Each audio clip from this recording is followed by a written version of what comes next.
So hi, thanks for joining me in this video. I want to share with you how we selected an apartment in Johor Bahru as an investment and or a second home in Malaysia. Well, first up, why Malaysia? The number one reason for us is that we were born in Singapore. So Singapore now has a 60% tax, stamp duty tax on any property that you buy in Singapore. So basically, the Singapore government doesn't want you to buy any properties there. So why Malaysia? Because I miss Malaysian food and Singaporean food. I miss the pasar malams, the open air food centers, watching people prepare food by the road, and all of those things, including speaking in Malay. That's what I hold fondly in my memories in Singapore.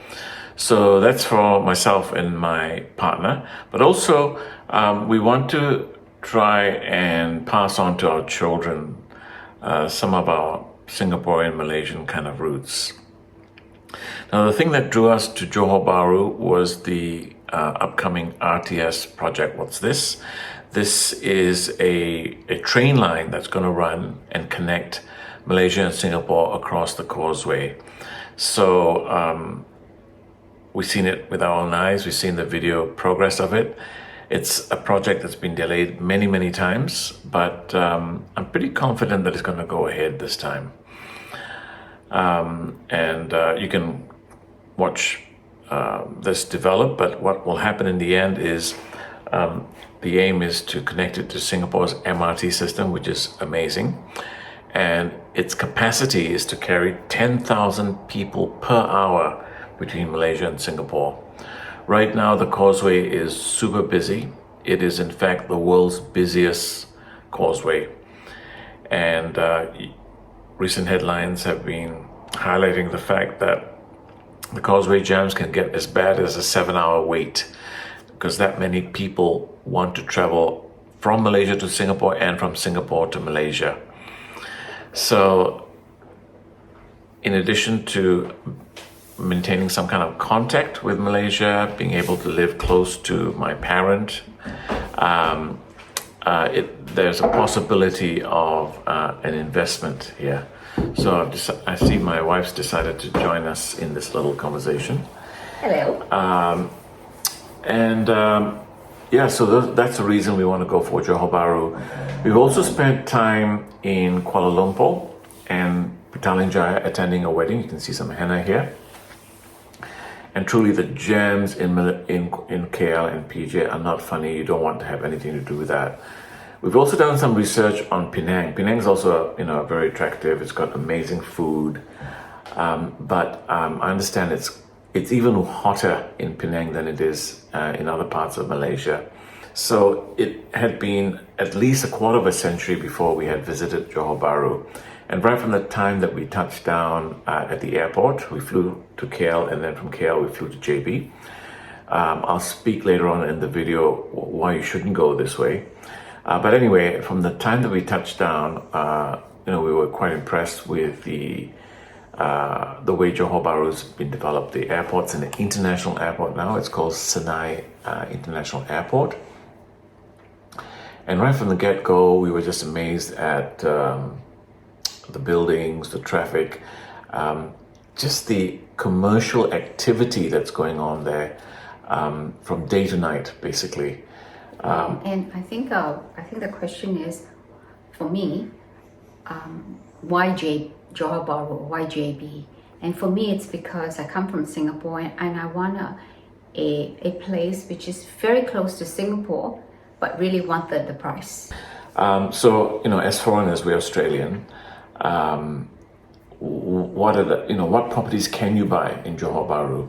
So for a lot of people, the first step would be to consider getting the Malaysia My Second Home status. To do that, you've got to put in RM1 million into a bank account, and then I think you can apply. And then I think a year later you can purchase a property. Not for the full sum, but half of the sum. For half the sum. That means you have to retain RM500,000 in a bank account.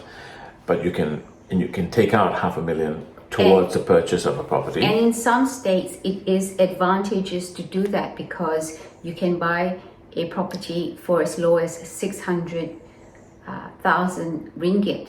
But in Johor Bahru, this differs from state to state, but in Johor Bahru, my understanding is that the minimum value of the property that a foreigner can purchase, even under Malaysia, my second home, is 1 million ringgit.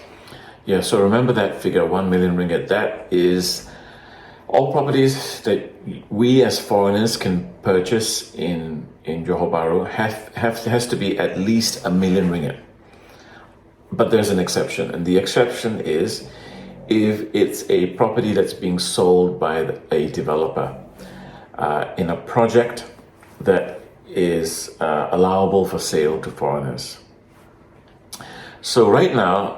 so in other words, direct from the developer and not a sub-sale unit. So in this way, you're not buying under Malaysia, my second home, but just a straightforward purchase, direct from the developer.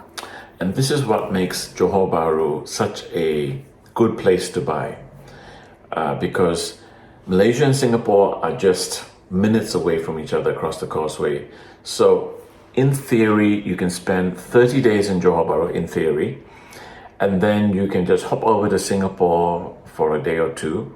And when you come back in again to Johor Bahru, you'll be allowed to stay for another 30 days. And I say this in theory because if you do this too frequently, then the immigration might start to question. But an important thing to bear in mind is under the Malaysia My Second Home, also known as MM2H, under MM2H, you must promise to spend at least 90 days per year in Malaysia. And we're not prepared to do that just now. We're just about entering retirement at our stage, and we have a young grandchild. So that's how it usually starts. You think you're going to buy a property and you think you're going to live there. It's not a prudent thing to do. It's not prudent to purchase an apartment that you leave empty and only use once a month or 2 months or 3 months in a year. It's simply not prudent. So that means that you will either be renting it out long term, and if you did that, then it wouldn't be your second home, but it would be an investment, or you have the option of doing short-term rentals. So you could rent out the entire apartment as a short-term rental through Airbnb, for example, and then you could book yourself in for those months that you want to stay in your property. And we think it's good to diversify your assets as well, rather than having all your eggs in one basket. With Johor Bahru, it's right next to Singapore, so it's really easy to extend your stay. So basically, any foreigner can buy any property in JB, so long if you're buying it on the sub-sale market, on the resale market, it's going to be more than 1 million ringgit, or you can buy certain properties from the developer. 1 million ringgit and more if it's a sub-sale. So now so how do we come and narrow down and select Setia Sky 88 as the apartment project that we wanted to buy? It's quite an interesting story, actually. Did a lot of research on YouTube. YouTube is actually very useful. We watched tons and tons of videos, mostly produced in the Chinese language by local Chinese-speaking real estate agents in Johor Bahru. The vast majority, 90% over, are in Chinese language, but that's okay. Even if we don't speak Chinese, and so we encourage anyone who is Australian, you can do the same thing. You'll make sense of what's going on. After a while, you figure out what they're saying. Yeah, and Google Maps is of course another very important thing. You can literally walk around the area that you might be interested in. So basically, the apartments in Johor Bahru can be, I'm just speaking on the top of my head now. As you can see, we're totally unscripted today. I would divide it into 3 groups of properties. Now I'm talking about developer properties that made, which are new apartments. I'm not talking about landed properties. We've ruled out landed properties. We don't want to be buying a landed property in JB, it's just too much maintenance. We're looking for a low maintenance option, and that's what it has to be, apartments. And it has to be an apartment purchased from a developer so that we don't spend too much. We want to spend as little as possible to get an apartment there. And so you've got your failed projects. I'm only mentioning them to rule them out. Forest City is a failed project. Danga Bay, I think by Countryside, is not a failed project, but it is not doing well. I think Forest City is what they call a ghost town. Basically, very few people have invested in there. Danga City is more populated, but my understanding is that there are a lot of problems with the actual development itself. Okay, we may be wrong about that, but anyway, it's just a little bit too far, and it's in a new area. So one of the key things that we're looking for is activity around the apartment. Type 2 category will be properties which are quite near to the CIQ, but with all the amenities around, and not just things in shopping centers, but the old Malaysia, the old Singapore, the night markets and the open air food centers nearby. Yep. And but the type of property most investors are looking at are properties which are really close to the CIQ and to the CIQ means Customs and Immigration Quarantine. Custom, immigration, and quarantine. That's the main center through which buses and trains end up in Johor Bahru. So the future RTS station is also, people are looking to buy apartments which are really close to where the future RTS station will be. But I specifically didn't want these properties because they are going to be housing workers from Johor Bahru going to Singapore to work during the day and coming back each day. They're doing the daily commute. And I guess it's very crowded. So we didn't want to buy an apartment, for example, in RNF Princess Cove. A lot of people tend to really make a beeline for the RNF Princess Cove because physically it is the closest set of apartments to Singapore. It's the first thing you see as you cross the causeway.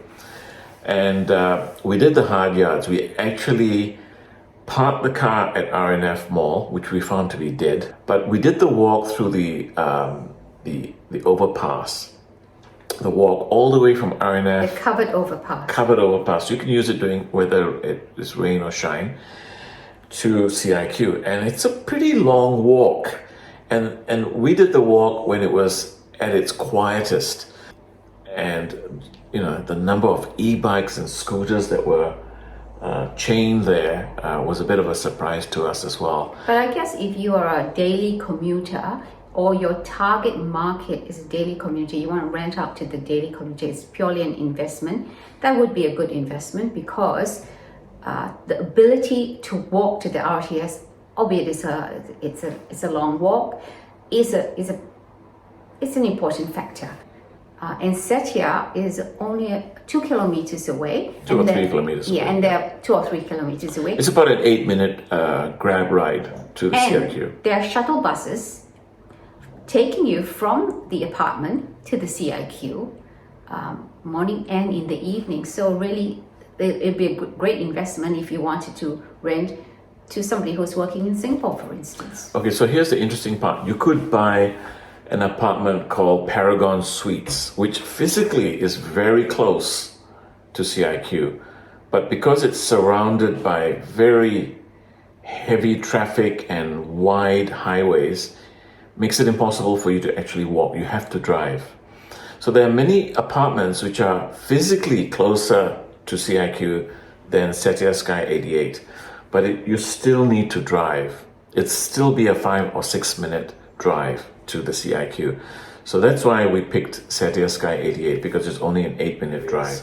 So we feel very confident that the discerning renter looking for a higher quality project, looking for quality of life, not just because the project's nicer, but because all the facilities are nearby, the shops and restaurants and other hotels and cafes and what have you, will find Setia Sky 88 very, very attractive.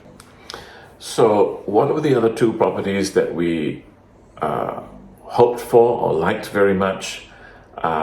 It would have been the Twin Galaxies, which is right next to Setia Sky 88, the dual key units.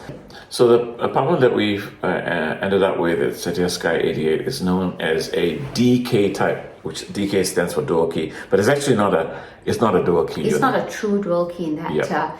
You have to put in your own partitions to make it dual key. Yep. So we'll contrast. So we've spoken about Twin Galaxies, we've spoken about Setia Sky 88, and another one to contrast with is Paragon Suites. So we went to see the dual key units in Paragon Suites, which really attracted us very much, because for the same price you get, I think, almost 50% more space, and you get a lovely view of the RTS line actually. But it was a much more isolated apartment. You don't have shops around at the base of this apartment. All right, at this part of the video, especially for those of you who have been looking at Sky 88, would like to share with you what we think is fabulous about Sky 88. Now, Sky 88, it's Tower A that's being sold by the developer. It's a completed project. It was completed in 2018. And Tower A was, the developer had intended to make it a hotel. So the finished quality there is hotel standard. So the lobby is very nice downstairs. The fit out is very nice. The floor, for example, is made of marble. Very high quality. It's very high quality. Building. Yeah, so all the appliances are Bosch. You've got little things like built-in freezers and fridges, all Bosch. What else is there? The air conditioners are Daikin, whereas if you compare it with Tower B and Tower C, which we stayed in, by the way, for our stay in Johor Bahru, you can always Airbnb it. It's a great way of checking out for yourself at night to see what the occupancy rates might be just by looking at the number of lights that are on at night. And we could see that it is well occupied, and we could see the quality of tenants was very good. So we were very satisfied with the quality, and friends of ours who have contacts in Johor Bahru have also given it the tick. No complaints about workmanship that we know. Everything's been going pretty well. In fact, we visited the Setia office. By the way, Setia is a developer which is very famous in Malaysia. They've developed many apartments throughout Malaysia, all with the highest. And they're known for their high standard of development. Yeah. So that's another reason for confidence in and this if you're project. buying something in a foreign country, it's very important to go to reputable developers. It's not just about the price or the number of apartments, but do go to a reputable developer. Yeah. One thing that surprised us in the numerous videos that have been made on Setia Sky 88 and all the other apartments, no one does, everyone focuses on what's inside the apartment, and they don't seem to give us information of the environment. And certainly there are no night videos. I think night videos are very useful because you can see the activity very clearly by the lights and the shops. And property is not just about what you get within the apartment. Property is all about three things: location, location, and location. So when you buy something, look for the location.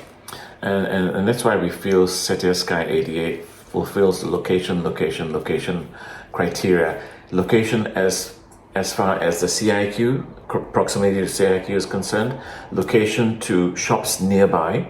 You can walk to Plaza Pelangi, you can walk to places to have your prata or to have your kaya bread in the morning. We even had a massage when a friend of ours visited us during our stay at 11 p.m. We had a massage at 11 p.m. which ended at 12:30. And the massage places close at 3. Most of the massage places close at 3. And they are not dodgy massage places. Oh, yeah. They're massage places Totally legit. totally legit, clean, and for male and women. It's just massages for the Singaporeans who come in late and they open late. So speaking of location. So CIQ, nearby shops. And the third location is KSL. The fact of the matter is the entire KSL region is where all the really good shopping and food is located. So you have the Chinatown. Yeah, because we like a lot of Chinese sort of food as well. We noticed that Setia Sky 88 didn't have that many Chinese restaurants, Chinese-run restaurants. But just a little bit further out, we found a really amazing Cedar Point Food Center, which we really loved. I mean, it's walking distance, wouldn't say? Yeah. I'm sure there's a shortcut, but we drove. We rented a car, we drove. But for most visits, we would envisage we wouldn't be renting a car; we'd just be using a Grab. But yeah, so the food nearby Setia Sky 88 was very, very good. And by the way, the Grab taxis there cost around 6 ringgit or so, and if you convert it, it'll be about $2 Aussie. It's really nothing. Yes, the prices are incredibly reasonable. Coming back from the trip, everything was just 1/3 of the cost of what for something similar here. At least 1/3 of the cost. So yeah, we are very impressed with Malaysia, with Johor Bahru, and just want to finish off with one word of caution, and that is the direction that the world economy is heading. I think that should be in a separate video. Yeah, that's a separate video. So, but if you are thinking of investing in Johor Bahru, that's a question you'll have to satisfy yourself. So I think dollars. So fly from Perth to Singapore at Changi Airport, get picked up by a luxury vehicle which takes you straight to your Johor Bahru apartment. I think that's the way we'll do it.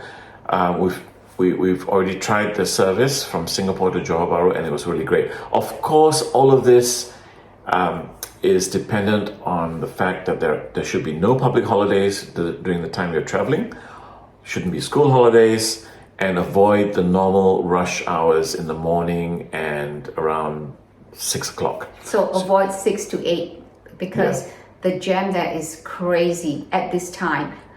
Once the RTS starts, 2026 December or 2027, it will be a different ball game. But for now, avoid the peak hour traffic. Yeah.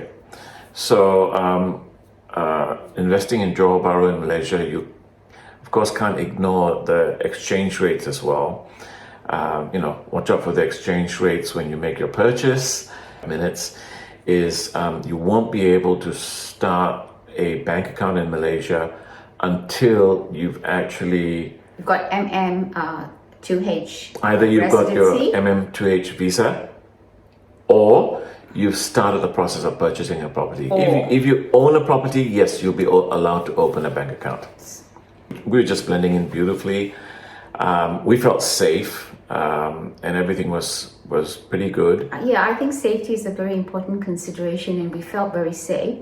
And that's another reason we didn't want to buy landed property, because with the apartments, it's really very secure. They have lots of security guards and card systems, so nobody can just enter the apartment easily. For landed property, I would feel like not only would there be maintenance issues, but security issues as well. I would feel comfortable. Yep, so thanks for watching, and if this was useful to you, hit a like and leave a comment below, and we might make more future videos about our adventures there. And in the next video, we might cover a situation in which we almost got into a little bit of a strife over another project that was being sold. Pitfalls. Pitfalls. So, you got to be careful of how you go about things. We might cover that in a future video. So thanks for watching. Bye now. Bye.